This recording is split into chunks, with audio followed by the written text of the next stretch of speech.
we're gonna go get Finny out of his crate. He's not allowed to get excited about coming out.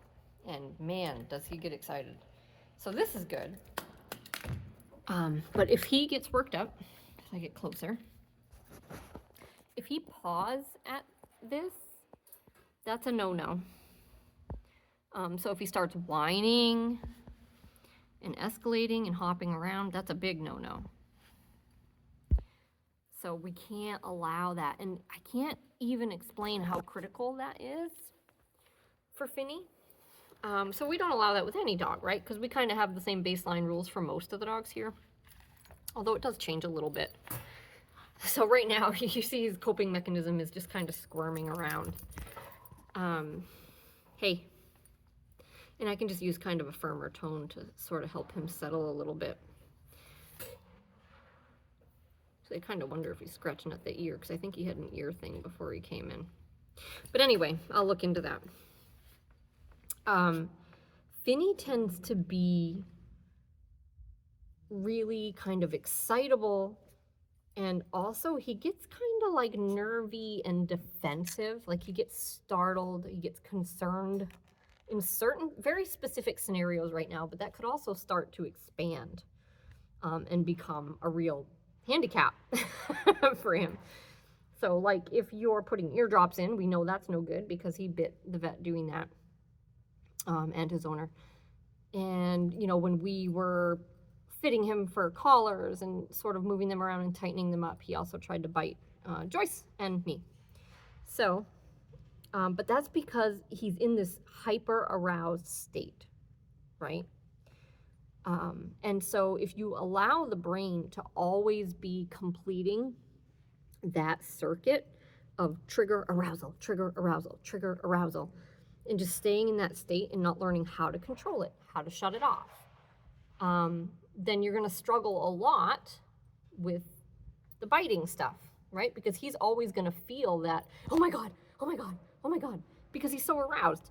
Now, if you can teach him a calmer way to be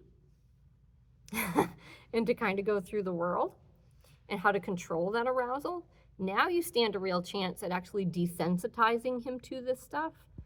And the next time he's in that situation, he just doesn't fly into that state because that's not his baseline state anymore. And it's not what he does anymore, right? He doesn't get excited anymore like that unless you invite it and say it's okay, right? If I decide I'm going to roughhouse with him or throw the ball around or play tug, like that's fine. But you don't just go through the world in this state of holy crap all the time just because you feel like it. Like that's not healthy, right? So we all get excited when we have a reason to be excited, but the problem with a ton of dogs is that they're just like that all the time, and everything is a reason to be that excited. And that can translate to any behaviors they have that we don't like, right? Though all those behaviors, whatever they are, whatever your dog struggles with, they're going to happen when they're in a high state of arousal. And so, you know, whether we're talking about aggression or anxiety or biting or whining or, you know, just anything, whatever your dog's problem is, guaranteed it happens when they're at peak arousal. So, hey, teaching them how to control that is key to genuine rehab. And yes, you can just punish biting, and like that's a fine thing to do. But especially when you have a dog that's already like nervy, suspicious, concerned, right? He's probably gonna get over that a lot faster if we use a whole dog approach here. And we're like, how about you just be calm, and I'm gonna be calm and assertive and give you direction, and you're gonna let me do what I need to do, and then we're gonna move on. Right? Instead of just bringing him into the situation all hyper aroused, letting him get concerned, and then punishing the bite, which you can do, but in my opinion, it's probably gonna take longer to kind of desensitize him to that whole situation instead of just teaching him how to navigate the whole thing differently. Right? And we still would address the bite if he bit, 100%. All right, here we go. I'm gonna open the kennel. I think there's a piece of kibble down there he's trying to get. Yeah, definitely is. So when I open the gate, he's not allowed to come out.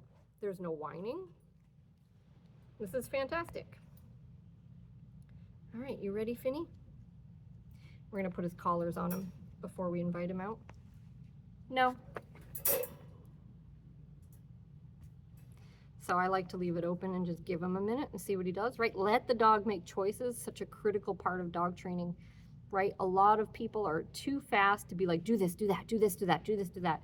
It's like, how about you just slow down, pause for a minute, let the dog make a decision, and then tell him if it's the right decision or not.